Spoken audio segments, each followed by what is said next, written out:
కూతురుతో సమానమే. నా కూతురు అంత వయసు నాకు కూతురుంది. ఆమె చెప్తుంది,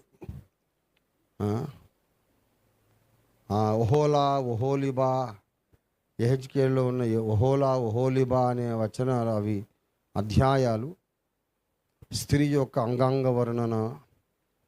అది దమ్ముంటే మీరు మీ ఆడోళ్ళని తీసుకొచ్చి ఆడోళ్ళతో చదివించగలరా? మీకు దమ్ముంటే అంత అపవిత్రమైన అసహ్యమైన స్త్రీ అంగాంగ వర్ణన మీరు చదివేయగలరా అని వీడియో క్లిప్పులు పెట్టారు. నేను అడుగుతున్నా, నీకు దమ్ముంటే నువ్వు నీ కొడుకుని తీసుకొని దేవాలయాలకు పోయి పైన ఉన్నటువంటి ఆ బూతు బొమ్మలు, రకరకాల భంగిమలలో రతి ఎలాగూ చేయొచ్చో, ఎన్ని యాంగిల్స్లో సెక్స్ చేయవచ్చో శిల్పాలు చెక్కినాయి.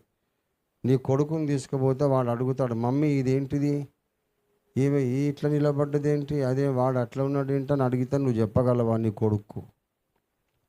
ఏ తల్లి అయినా తన కొడుకుకు ఆ శిల్పాలు చూపెట్టి ఎక్స్ప్లెయిన్ చేయగలదా? నీకు అదంతా బాగుంది. బైబిల్ అంట చెడ్డ పుస్తకం అట. కొన్ని కోట్ల మందిని, పాపులను, త్రాగుబోతులను, హంతకులను, వ్యభిచారులను, మత్తు పదార్థాలకు బానిసలను విడిపించి పరిశుద్ధులను చేసిన శక్తివంతమైన గ్రంథము బైబిల్ గ్రంథం.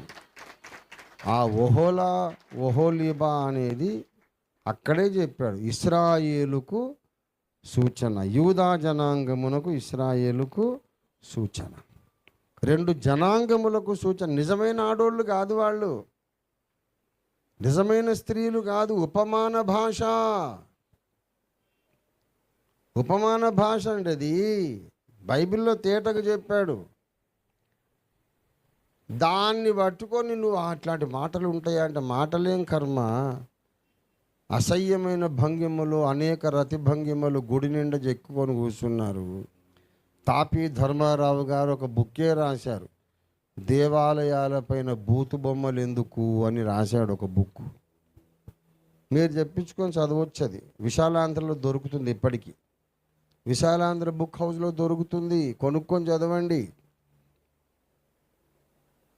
కనీసం బాబాసాహెబ్ అంబేద్కర్ సాహిత్యమైనా చదవండి, ద రిడిల్స్ ఆఫ్ హిందూయిజం చదవండి. ప్రియులారా, ఇవన్నీ ఉంటాయి కానీ మన మీద దాడి ఎందుకు? మన మీదన్నా అంటే గొడవలు చేయవచ్చు కనుక వాళ్ళు ఏంటంటే గొడవల కొరకే ప్రశ్నలు అడుగుతున్నారు కానీ సత్యాన్ని దర్శిద్దామని కాదు. సత్య దర్శనం కొరకు, సత్య ప్రత్యక్షత పొందడం కొరకు వాళ్ళు అడగడం లేదు, గొడవల కొరకే అడుగుతున్నారు. గనక మనం వాళ్ళకి సమాధానం చెప్పాల్సిన అవసరం లేదు. కానీ బైబిలు పరిశుద్ధమైన దేవుని గ్రంథమని నమ్మడానికి మనకు 100కి 100 మనకు ఆధారములున్నవి, మనకు మంచి కారణాలు ఉన్నవి. దేవునికి స్తోత్రం కలుగును గాక. హల్లెలూయా.